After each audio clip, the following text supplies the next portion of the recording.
chère étincelle, bienvenue dans cette guidance qui est complémentaire à la guidance des nœuds lunaires.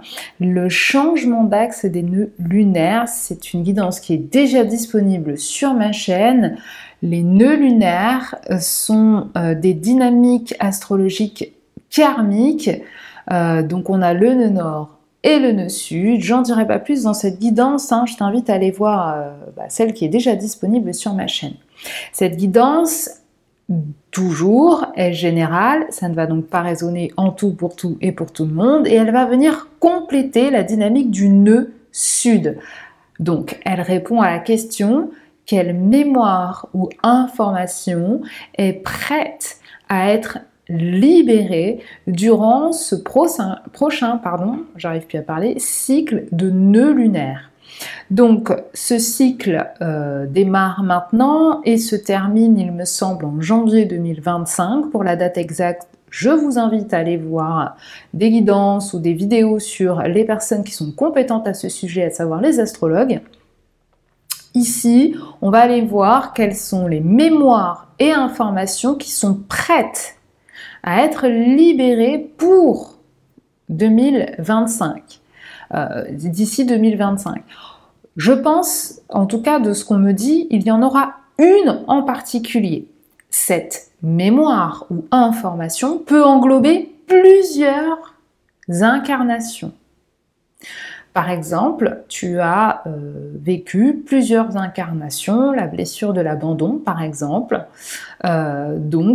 C'est cette information, cette mémoire qui est disponible à être libérée, mais elle ne concerne peut-être pas qu'une seule incarnation, d'accord? Donc le nœud sud, je rappelle que ce sont les bagages de nos vies dites antérieures que l'on amène ici pour pouvoir les transcender, les dépasser, les transmuter.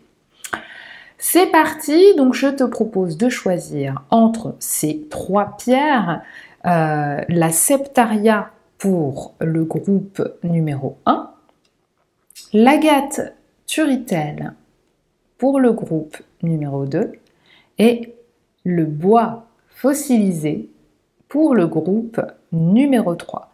Fais ton choix, le minutage est en dessous de cette vidéo. Je rappelle que jusqu'au 25 juillet inclus, tu peux profiter des soldes sur mon site sur l'hypnose spirituelle, les soins énergétiques et les guidances qui sont à moins 50%.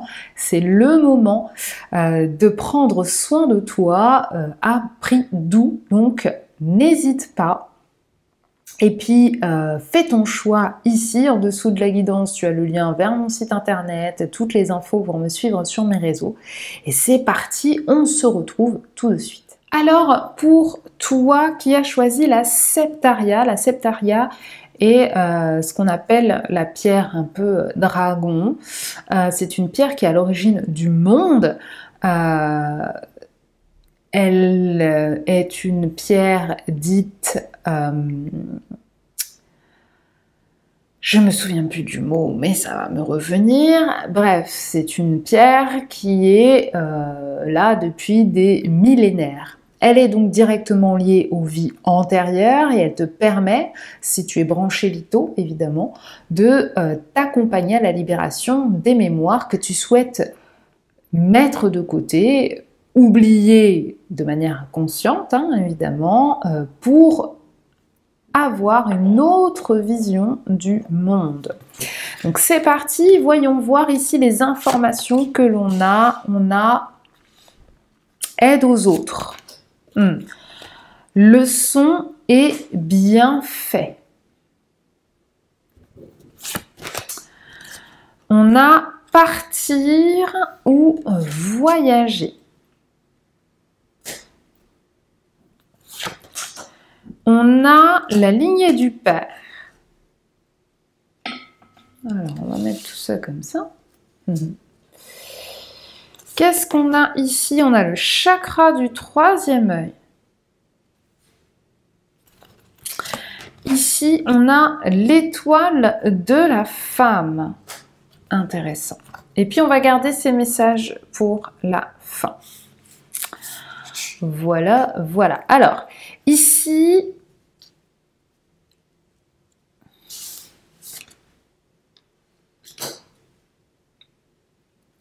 J'ai la sensation que, alors déjà, ce qu'on me montre, c'est que tu as été peut-être souvent dans le domaine du soin. Infirmier, infirmière, j'ai l'impression que tu as eu plus d'incarnation dans cette information à libérer.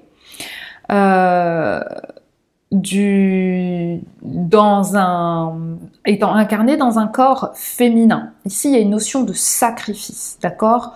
On part, on laisse tout, on voyage. Donc ici, je sens des énergies style Médecins sans frontières, où on décide de vouer sa vie directement aux autres. Donc, on est dans une énergie de sacrifice. Un sacrifice qui, je sens, a été quand même bien vécu, d'accord? Mais pas tout le temps, puisque cela, pour moi, avec l'étoile de la femme et la lignée du père, a pu être empêché, en tout cas, parce qu'on a l'homme et la femme, on a le père et ici l'énergie de la mère, avec le chakra du troisième œil qui est connecté aussi à l'énergie de la lune, des émotions, des intuitions ici.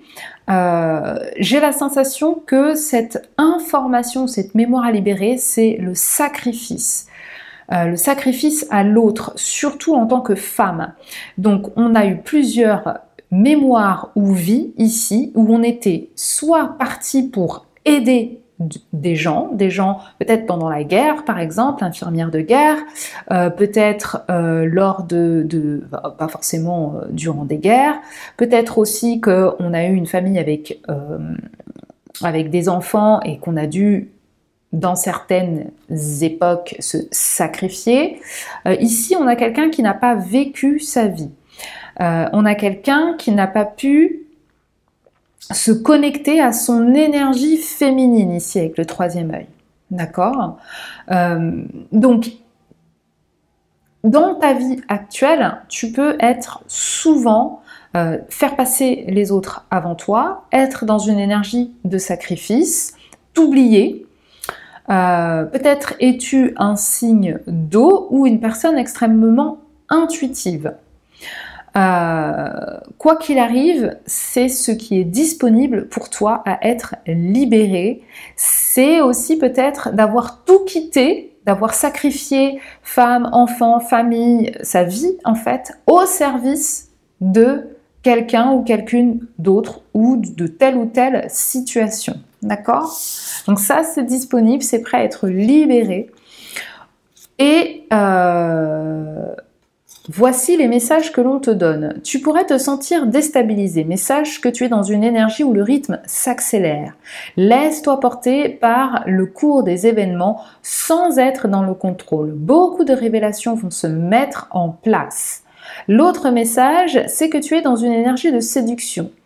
Celle-ci va être très importante pour ce que tu souhaites mettre en place. Aie confiance en ton aura. Et en ton côté solaire, tu vas alors créer ce que tu pensais impossible. Donc ici, on voit bien que ton énergie féminine va te permettre de t'être profitable. Donc c'est le moment de favoriser ces énergies de séduction. Si tu sens que dans certaines situations en particulier, peut-être plus que d'autres, tu as un certain charisme, où les gens te remarquent, où tu sens que tu attires en tout cas le regard, ou que tu séduis par ta manière d'être, ta manière de parler. On te dit que c'est cette énergie féminine, que tu sois un homme ou une femme, je le rappelle, cette énergie séductrice, cette énergie yin, où on attire à soi sans rien faire, en étant simplement dans la réceptivité, qui va te permettre ici d'accompagner ce nouveau cycle de changement d'axe des nœuds lunaires pour arriver à tes fins et créer ce que tu pensais être impossible. Et on te dit que tout cela va s'accélérer, va se passer peut-être de manière assez imprévue. Donc on te demande ici, vraiment avec cette énergie d'eau, yin, le troisième œil, de suivre ton intuition durant jusqu'en janvier 2025, d'être attentif à ces événements qui vont se produire peut-être de manière inattendue, en tout cas d'être prêt à cela, d'accord? De ne pas te laisser justement peut-être submerger par tes émotions et du coup faire taire ton intuition alors qu'elle pourrait être extrêmement utile pour te guider à libérer cette information, notamment celle de se sacrifier en permanence pour les autres. Il y aura du coup dans cette période aussi énormément de révélations qui vont être faites. Donc observe ton comportement, observe aussi dans la dynamique familiale ici, dans la lignée du père, peut-être des hommes ou des femmes du côté de la lignée du père qui se sont énormément sacrifiés dans leur vie pour le bien-être, leur bien-être, celui de leur famille, celui de leurs enfants, etc. Voilà, j'espère que cette guidance t'apportera des informations complémentaires par rapport à la guidance des nœuds lunaires ou tout simplement ce qui est disponible maintenant. Ça ne veut pas dire qu'il n'y en a pas d'autres, mais en tout cas cette information, cette mémoire est disponible à être libérée. Donc c'est le moment de te faire passer en premier, c'est le moment de justement, en te faisant passer en premier, changer ton énergie, en tout cas augmenter ta vibration énergétique et commencer à attirer à toi naturellement, en étant dans cette énergie de séduction, ce que tu pensais être impossible à réaliser ou à dépasser. Voilà, c'est tout pour moi. J'espère que cette mini guidance t'a plu. N'hésite pas à aller regarder si ce n'est pas déjà fait la guidance des nœuds lunaires. Je t'embrasse fort et je te dis à tout bientôt pour de nouvelles vidéos. Ciao, ciao. Coucou à toi qui as choisi l'agate Turitel. Voyons voir les informations, la mémoire qui est prête à être libérée durant ce cycle qui s'ouvre jusqu'au janvier 2025 où les nœuds lunaires vont changer d'axe et rentrer dans l'axe Bélier-Balance. Voyons voir quelle est cette mémoire ou information prête à être libérée. Donc on a Sauveur-Sauvé, on a l'Égypte, on a le deuil et la perte et on a le syndrome du gisant. Qu'est-ce qu'on a d'autre? On a l'estime de soi. On a Vénus. Et on va garder ces deux informations, ces deux messages pour la fin. Alors ici on est encore dans une dynamique féminine, on est dans, clairement il va y avoir ce que je ressens, ce que j'entends et par rapport à la première guidance que j'ai faite, il va y avoir une accélération de certaines mémoires libérées par le féminin. Alors ici on te parle d'une ou plusieurs incarnations en Égypte. On ne te parle pas de l'Égypte antique, on te parle de l'Égypte, donc on peut très bien parler de l'Égypte antique, mais on peut aussi parler de l'Égypte un petit peu plus actuelle ou plus récente, d'accord. Ici, il y a eu un deuil non fait. Ici, le syndrome du gisant, c'est que peut-être dans ta vie actuelle, d'accord, tu as le syndrome du gisant. Alors le syndrome du gisant, c'est lorsque dans la fratrie, dans en tout cas la place que tu as dans la fratrie, tu es arrivé après un enfant décédé. D'accord? Donc quel que soit l'âge de cet enfant décédé, d'accord, ça peut être un nourrisson, un nouveau-né, ça peut être un enfant plus grand, d'accord, mais tu es arrivé après un enfant décédé. Donc ici, il y a des projections où on se sent moins, parce qu'ici, avec Vénus, alors sachant que Vénus rétrograde, peut-être y a-t-il actuellement certains conflits avec la mère, ou certains conflits au niveau familial, ou certains conflits au niveau de la fratrie, ici. Et c'est comme si, j'ai la sensation ici que, avec l'énergie du triangle dramatique de Cartman, la relation sauveur-sauvé, j'ai la sensation ici que tu as quand même déjà exploré cette dynamique actuellement, dans ta vie actuelle. L'information qui est prête à être libérée ici, c'est « je ne suis pas assez »,« je ne suis pas suffisant »,« je ne conviens pas » aux attentes qui ont été portés sur ma personne. D'accord? Clairement, je ne vais pas te tergiverser sans 7 ans, le message est extrêmement clair. Ça vient d'une ou plusieurs incarnations où on voit bien, il y a eu le deuil ici, la perte d'un enfant, peut-être tu étais maman et tu as perdu un enfant, peut-être étais-tu papa et tu as perdu un enfant, peut-être étais-tu enfant et tu as perdu un frère ou une sœur, et il y a une énergie de compensation, d'accord? C'est-à-dire, soit en tant que parent, on essaye de compenser cette perte en projetant des informations, des attentes, parfois presque inatteignables sur le prochain enfant à naître, ce qui va forcément impacter l'estime de soi de ce futur enfant à naître, puisque certaines attentes ne pourront pas être assouvies et évidemment, c'est l'enfant qui va en pâtir de cette situation. Ce qui ne veut pas dire que les parents n'en pâtissent pas non plus.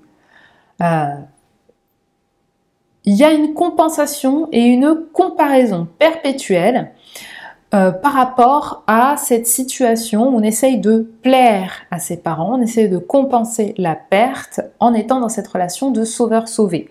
Ça veut dire quoi concrètement? Ça veut dire que si par exemple tu es un enfant de cette fratrie et que tu es arrivé après un enfant décédé, alors à ce moment-là peut-être as-tu envie souvent, ou en tout cas ressens-tu le besoin d'être en permanence dans cette énergie de je vais essayer de sauver mes parents de cette situation en étant mieux, en étant comme si, en répondant à leurs attentes, etc.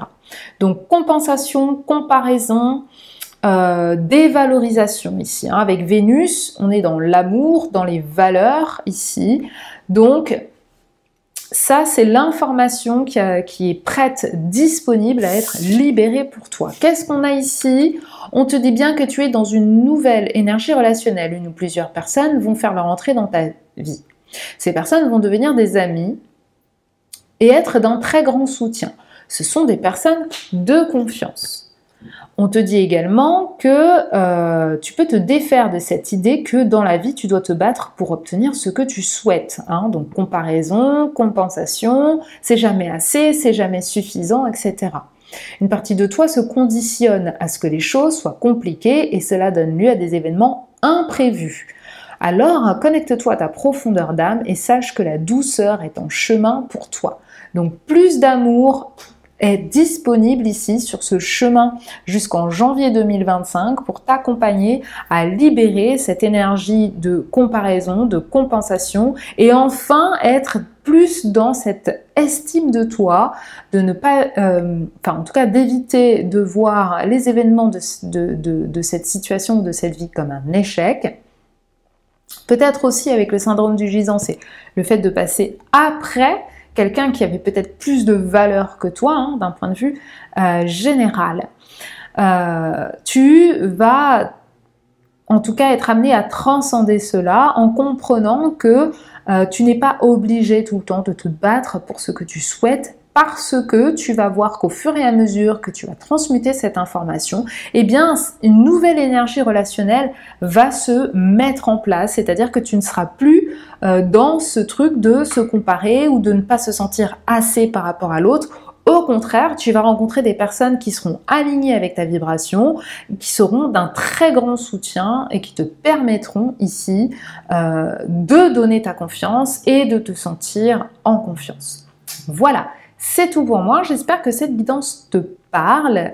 N'hésite pas à aller regarder, comme je l'ai dit, cette guidance est complémentaire à la guidance des nœuds lunaires, à liker, commenter, partager cette vidéo, t'abonner si ce n'est pas déjà fait. Je t'embrasse fort et je te dis à tout bientôt pour de nouvelles vidéos. Ciao, ciao. Coucou à toi qui as choisi le bois fossilisé. Nous allons découvrir ensemble quelle est cette mémoire ou cette information qui est disponible à être libérée jusqu'en janvier 2025. Ça ne veut pas dire qu'il n'y aura que celle-là, il y en aura certainement d'autres. Ça ne veut pas dire que ça concerne une seule de tes vies antérieures, ça peut en regrouper plusieurs. Bref, découvrons tout de suite ces informations. abondance bloquée. On a les phobies.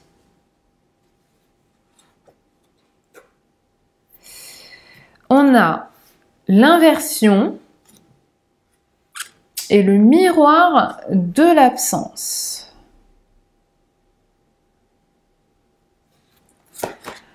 On a la protection, on va mettre ça là, et le magnétisme. Donc ça va avec l'abondance ici.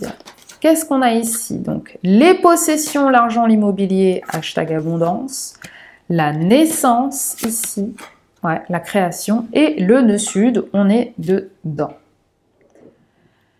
Et on garde cette information pour la fin. Donc ici, clairement, hein, ce qui est prêt à être, l'information qui est prête à être libérée ici, peut être en lien dans ta vie actuelle avec certaines phobies. Des phobies en lien avec ton chakra racine, c'est-à-dire un manque de sécurité financière, tout ce qui peut compromettre ou ne pas répondre à tes besoins primaires. Donc besoin de sécurité, besoin de nourriture, besoin d'un toit sur la tête, besoin de manger, besoin de se reproduire, tout ce qui est en lien avec la vie primaire, d'accord? On a du mal, hein. Peut-être on a ici, je le disais, des personnes qui sont désancrées. Avec l'énergie de la naissance, ça va peut-être parler à certaines personnes, pas à toutes. N'hésitez pas à me dire en commentaire le choix que vous avez fait ici dans cette guidance, mais surtout dans la guidance des nœuds lunaires, parce que je vais évoquer quelque chose dont j'ai déjà parlé. Ici, avec le nœud sud, la naissance, ici, il y a peut-être une problématique en lien avec ce qu'on appelle le refus d'incarnation. D'accord? Je rappelle que je mets de grands guillemets à cela. Ici, on sent que on a l'énergie de l'inversion, d'accord? L'inversion, le désordre. Donc, on voit qu'on a une famille ici où peut-être que on a dû prendre un rôle qui ne nous était pas destiné. Par exemple, je ne sais pas moi, on devient la mère alors qu'on est la fille. Pour X ou Y raison, hein, ce n'est pas une critique ou à blâmer, c'est ce qu'on appelle un arbre inversé, c'est-à-dire qu'on prend un rôle qui n'est pas censé nous être attribué dans la famille, d'accord? Donc ici, on a quelqu'un à qui on remet une responsabilité qui n'est pas la sienne. Et peut-être cela engendre ici une peur de ne pas pouvoir subvenir aux besoins primaires d'une ou plusieurs personnes, d'une famille, de toi, de tes enfants. Et on voit ici qu'on a quelqu'un qui a peut-être tout perdu, avec peut-être. Donc ça, c'est une information complémentaire qui n'est pas nécessairement obligatoire, mais on est dans cette énergie de l'absence, donc du manque ici. Peut-être as-tu un prénom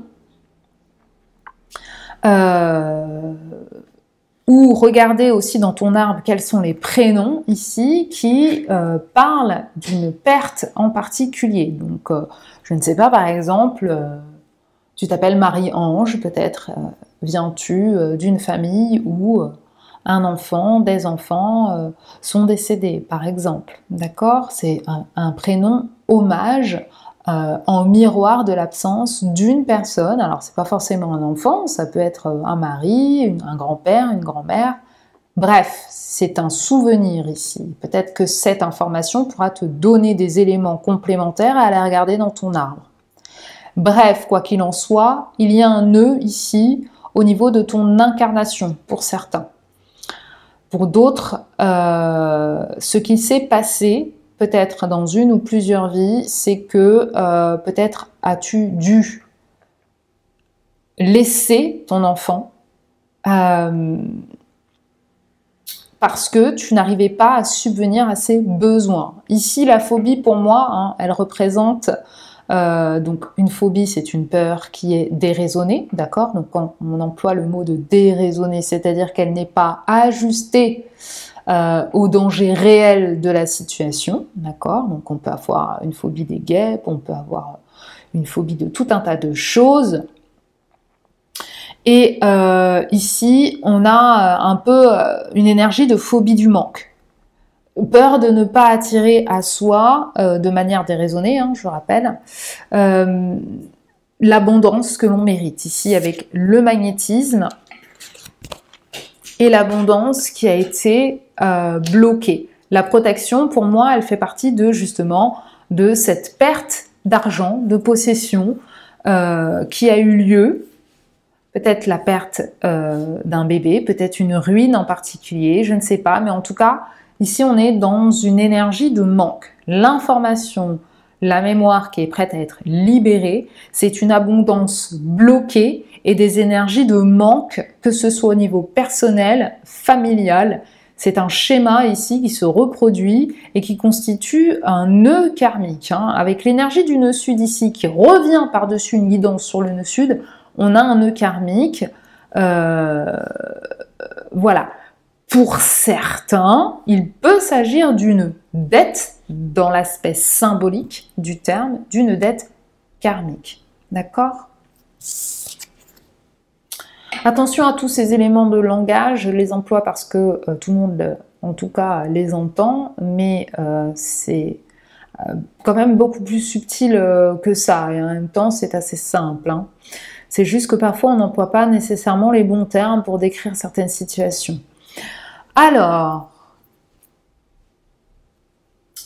on te demande de te libérer d'une expérience ou d'une mémoire qui est présente dans tes énergies depuis ton enfance. Cette libération va te permettre d'être dans une nouvelle liberté et tu vas ouvrir un nouveau chapitre de ta vie. Cette mémoire t'a apporté des bases pour avancer, mais tu peux maintenant t'en libérer. Donc on voit bien ici, hein, que si c'est là depuis ton enfance, ici on a un petit enfant à côté d'un arbre, ici on a un bébé. Je parlais de l'inversion des rôles ici, l'exemple que j'ai donné c'est on devient la mère alors qu'on est l'enfant.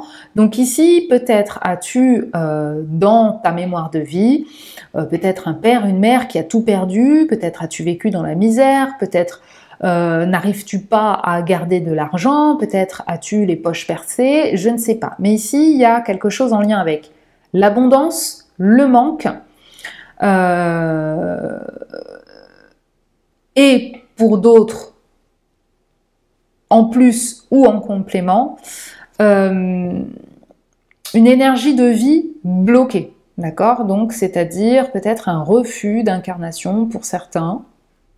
Encore une fois, hein, c'est un mot que j'emploie, mais dans lequel on met un peu tout et n'importe quoi. Donc, de toute façon, on te dit, ça y est, c'est bon, c'est prêt à être libéré. Donc, c'est ce que je te disais en début de guidance. Pour moi, tu as déjà commencé ici à explorer cette situation. Ça peut être aussi un manque affectif, hein. C'est pas forcément un manque d'argent. Alors ici, on a la maison 2 avec l'argent, les possessions, l'immobilier, la maison, etc. Mais ça peut aussi être un manque affectif. Voilà. Donc, on est dans des peurs de perdre, peur de s'engager, peur de prendre des risques ici. Hein, tout ce qui n'est pas safe, secure, solide, c'est quelque chose qui peut voilà, t'entraver. Quoi qu'il arrive, on te confirme que c'est prêt à être libéré pour toi jusqu'en janvier 2025. Donc, j'espère que cette guidance t'a plu et te parle. N'hésite pas à me dire hein, en commentaire hein, comment ça résonne. Je serai heureuse de te lire et de te répondre comme à chaque fois. Pour me soutenir cette chaîne, n'hésite pas à liker, commenter, partager cette vidéo et t'abonner si ce n'est pas déjà fait. Je t'embrasse fort et je te dis à tout bientôt pour de nouvelles vidéos.